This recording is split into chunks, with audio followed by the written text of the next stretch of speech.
There are hundreds of anime heroes like Solo Leveling's Jinwoo, but we know what makes him better. Solo Leveling quickly became one of the most popular anime currently streaming. What started as a Korean web novel has transformed into a global hit with its manhwa and anime adaptations, gaining millions of fans worldwide. With stunning visuals and high-stakes battles, this power fantasy has become a cultural sensation that shows no signs of losing momentum anytime soon. Some Jinwoo stands out among anime heroes, even with hundreds of protagonists who share similarities. While Solo Leveling is a prime example of a power fantasy protagonist who becomes practically unstoppable at a breakneck pace, there's a clear reason for its rise to fame.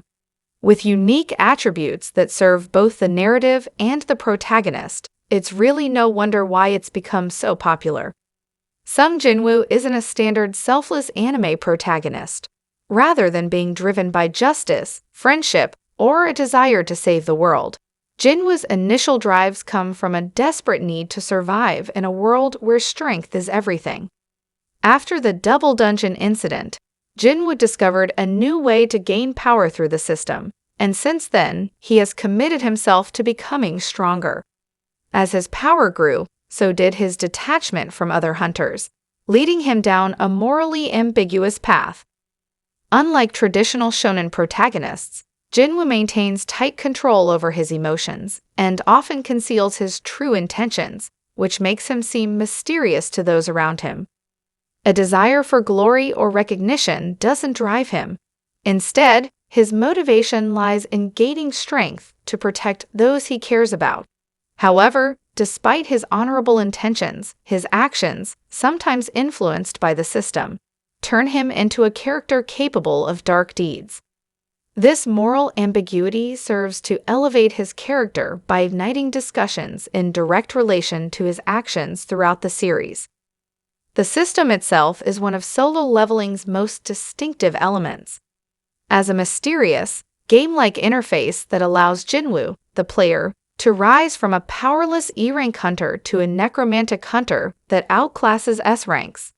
Rather than embarking on a traditional training arc, Jinwoo's power rises through quests and essentially treats his life like an RPG. It's a clever premise that, while not unique to Solo Leveling, gives the audience a clear and visual roadmap of his progression, allowing for an accessible and structured dynamic. What makes the system stand out, however, is the fact that it shapes who Jinwoo becomes. The system is more than a tool and has demonstrated that it has its own agenda that Jinwoo has no other choice than to take part in. Despite being an overpowered protagonist, Jinwoo is still not fully in control of his actions, creating an undercurrent of tension whenever the system has a command. The series gives itself an edge with a narrative device that rewards violence and pushes Jinwoo into morally gray decisions. While other heroes train alongside comrades or for personal growth, Jinwoo levels up alone through a force that rarely explains itself, turning him into an isolated yet compelling character. Rather than following the standard heroic progression, Solo Leveling makes Jinwoo's rise feel both thrilling and, at times, unsettling.